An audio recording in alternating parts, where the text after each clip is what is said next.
ఓం నమో వెంకటేశాయ.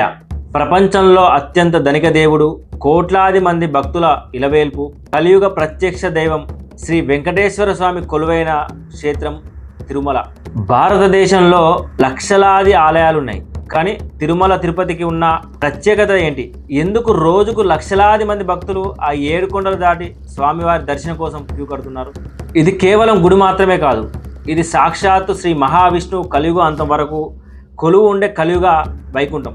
కోట్ల సంవత్సరాల చరిత్ర ఉన్న ఈ తిరుమల ఎలా ఏర్పడింది? వరాహస్వామి నుండి ఆ శ్రీనివాసుడి వరకు ఈ తిరుమల ప్రస్థానం ఏమిటి? ప్రతిరోజు లక్షలాది మంది భక్తులు గోవిందా అంటూ ఆ 7 కొండల వాడిని దర్శించుకుంటారు.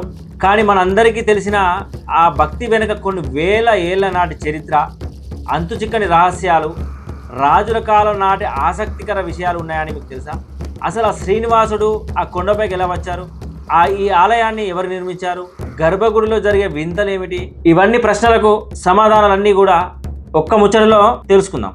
కథ మొదలైంది వరాహస్వామి కాలంలో. హిరణ్యక్షుడి నుండి భూమిని రక్షించిన వరాహస్వామికి భూదేవి ఒక కోరిక కోరుతుంది. స్వామి, మీరు ఎల్లప్పుడూ ఈ భూమిపైనే నా పక్కన ఉండిపోండి అని.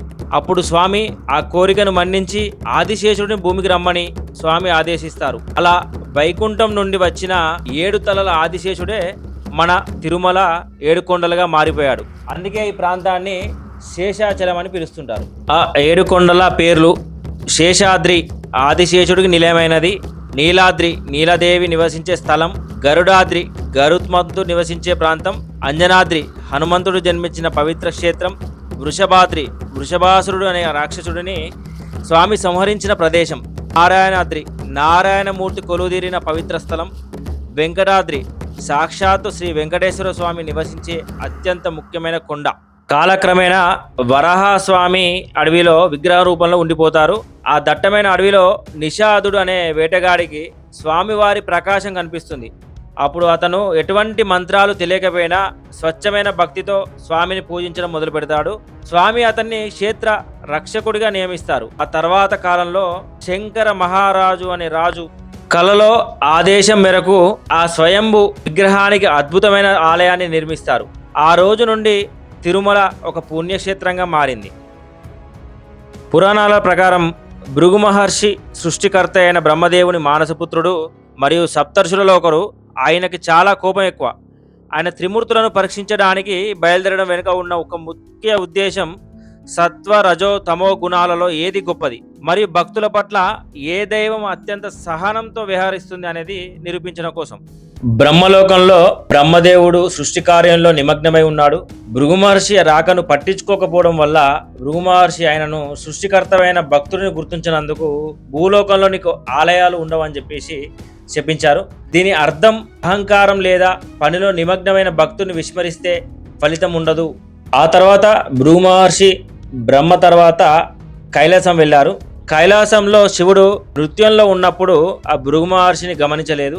దానికి భృగు మహర్షి ఆగ్రహించి, నీవు మనుషుల రూపంలో కాకుండా కేవలం లింగ రూపంలోనే పూజించబడతావని శపించారు.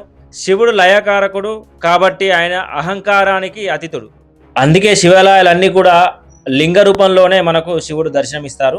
బ్రహ్మ శివులను పరీక్షించాక భృగు మహర్షి వైకుంఠానికి వెళ్తాడు. అక్కడ ఆదిశేషునిపై యోగ నిద్రలో ఉన్న విష్ణువుని ఆయన పాదాల వద్ద లక్ష్మీదేవి సేవలు చేస్తూ ఉండడం చూస్తాడు.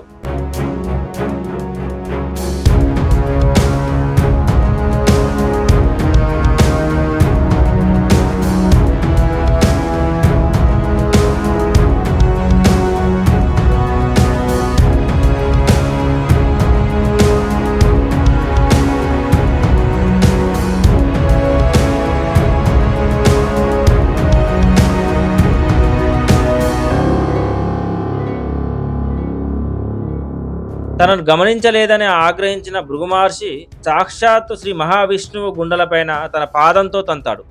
ఆ పాదంలో ఉన్న 3వ కన్ను జ్ఞాన నేత్రం తన అహంకారానికి ప్రతీక అని గ్రహించిన విష్ణువు భృగు మహర్షిని కోపించుకోకుండా ఆయన పాదాలను పట్టుకొని, మీకు నొప్పి కలిగిందా మహర్షి అని అడుగుతూనే ఆయన పాదంలో ఉన్న అహంకార చిహ్నాన్ని తొలగిస్తాడు.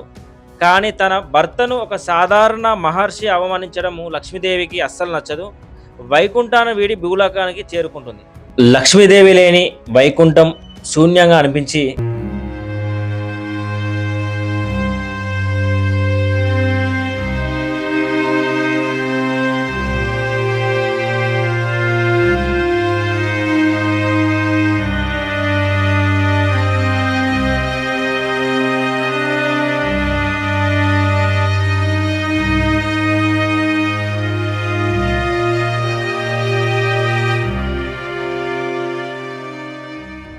శ్రీనివాసునిగా అవతరించి లక్ష్మీదేవిని వెతుకుతూ తిరుమల కొండలకు చేరుకుంటాడు. అక్కడ ఒక చింత చెట్టు కింద ధ్యానంలో కూర్చుంటాడు. కాలానుగుణంగా ఆయన చుట్టూ ఒక పుట్ట ఏర్పడుతుంది. ఇక్కడ ఒక రహస్యం దాగి ఉంది. శ్రీరాముడుగా ఉన్నప్పుడు దశరథుడు కౌశల్యలతో, శ్రీకృష్ణుడుగా ఉన్నప్పుడు వసుదేవ దేవకులతో ఆత్మీయతను పంచుకోలేకపోయిన దేవుడు ఈ కలియుగంలో తన తండ్రిని చింత చెట్టుగాను తల్లిని పుట్టగాను మార్చి ఆ పుట్టలోనే తపస్సు చేస్తాడు. శ్రీనివాసుడి తపస్సు గురించి నారదుడు లక్ష్మీదేవికి చెప్పగా ఆమె శివకేశవులను శ్రీనివాసుడిని కాపాడమని కోరుతుంది. అప్పుడు శివుడు ఆవుగా బ్రహ్మదూడగా మారి చోళరాజు ఆవుల మందలో చేరుతారు. ఆ ఆవు ప్రతిరోజు పుట్ట వద్దకు వెళ్ళి తన పొదుగు నుండి పాలు పుట్టలో పడేలాగా చేస్తుంది. దీన్ని గమనించిన కాపరి పాలు వృధా చేస్తున్నావని ఆ ఆవుపై కర్రతో దాడి చేస్తాడు. అది చూసిన శ్రీనివాసుడు పుట్టలో నుండి బయటకు వచ్చి కాపరికి అడ్డు నిలబడగా ఆ కర్ర ఆయన నుదిరిపై తగులుతుంది. రక్తంతో తడిసిన ఆ గాయమే నేటికి స్వామివారికి జరిగే నిత్య నైవేద్యం ఆరాధనల మూలమైనది. ఆవును చంపబోయిన చోళరాజును చూసి ఆగ్రహించిన శ్రీనివాసుడు అతన్ని రాక్షసుడిగా పుట్టమని శపిస్తాడు. అయితే రాజు చేసిన తప్పిదానికి పశ్చాత్తాపడడంతో మరుజన్మలో ఆకాశరాజుగా పుడతావని, నీ కూతురు పద్మావతినే నేనే వివాహం చేసుకుంటానని వరమిస్తాడు. ఎందుకంటే త్రేతాయుగంలో వేదావతి అనే విష్ణు భక్తురాలికి రావణుడు నిన్ను తాకినందున సీతగా ఉన్న సమయంలో నిన్ను పెళ్లి చేసుకోలేను, మరో జన్మలో పెళ్లి చేసుకుంటానని రాముడిచ్చిన మాటను నెరవేర్చుకోవాలి. ఆ వేదవతి ఇప్పుడు పద్మావతిగా పుట్టబోతుంది.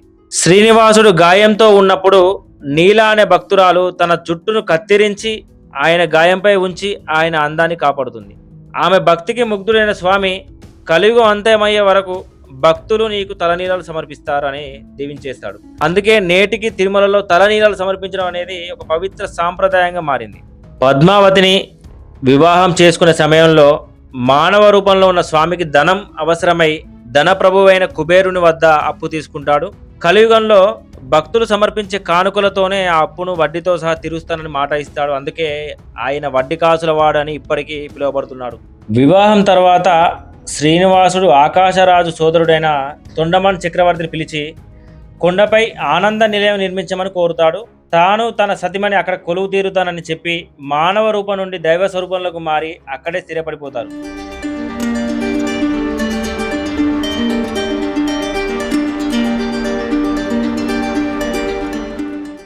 ఈ కథకు ఒక అందమైన ముగింపుగా స్వామివారు తిరుమలలోనే ఎందుకు ఉండిపోయారంటే, కలియుగంలో మానవులను రక్షించి వారికి మోక్ష మార్గాన్ని చూపించడానికి, భక్తుల ఆర్తులను తీర్చడానికి వైకుంఠం కంటే తిరుమలనే ఆయన ఎంచుకున్నాడు. అందుకే ఆయనను కలియుగ ప్రత్యక్ష దైవం అని పిలుస్తుంటారు. కొన్ని ఫ్యాక్ట్స్ గురించి కూడా తెలుసుకుందాం.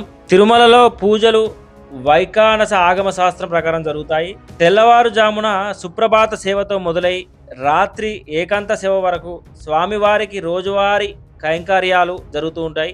అలాగే తిరుపతి లడ్డు, దీని రుచి ప్రపంచంలో మరెక్కడా దొరకదు.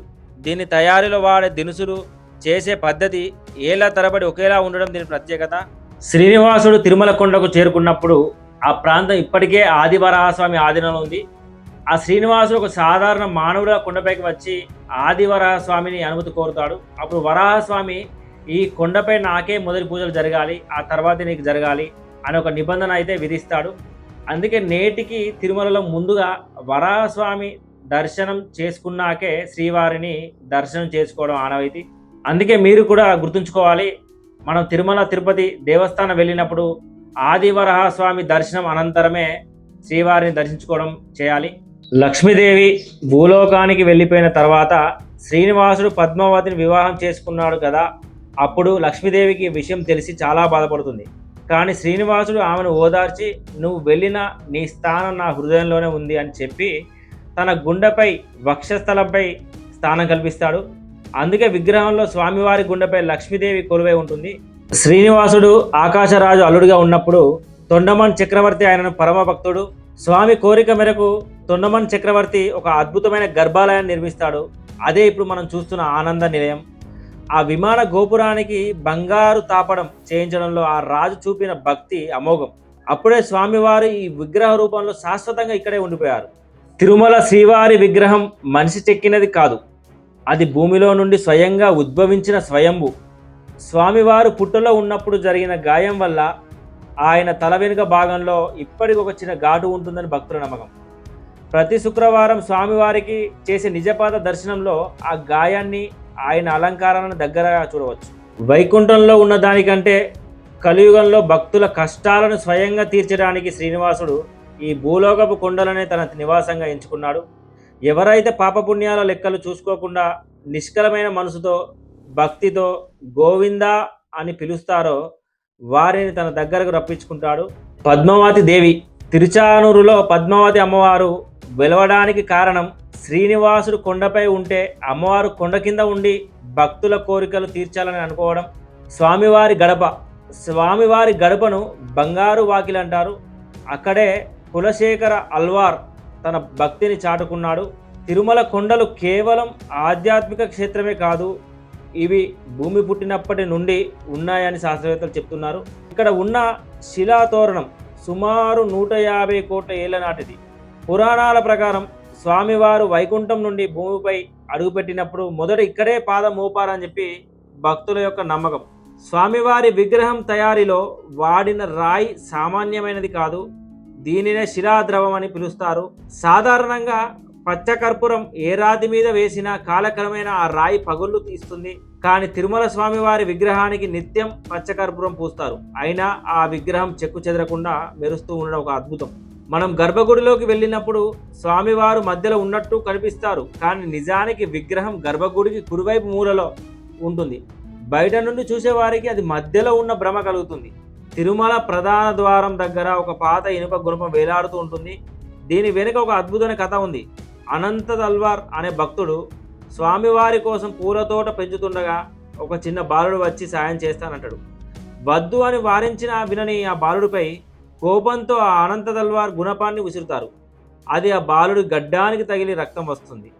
తర్వాత గర్భగుడిలో స్వామివారిని చూస్తే విగ్రహం గడ్డం నుండి రక్తం కారుతూ ఉంటుంది. తనను కొట్టింది సాక్షాత్తు స్వామివారిని అని తెలుసుకున్న భక్తుడు క్షమాపణ వేడుకుంటాడు. ఆ గాయానికి గుర్తుగా నేటికి స్వామివారి గడ్డానికి పచ్చకర్పూరం అద్దుతారు. ప్రతిరోజు ఇక్కడ 1 నుండి 2 లక్షల మంది భక్తులు అన్నప్రసాదం స్వీకరిస్తారు. దీనికోసం వాడే టెక్నాలజీ, శుభ్రత ఏ కార్పొరేట్ కిచెన్కి తీసుకోదు.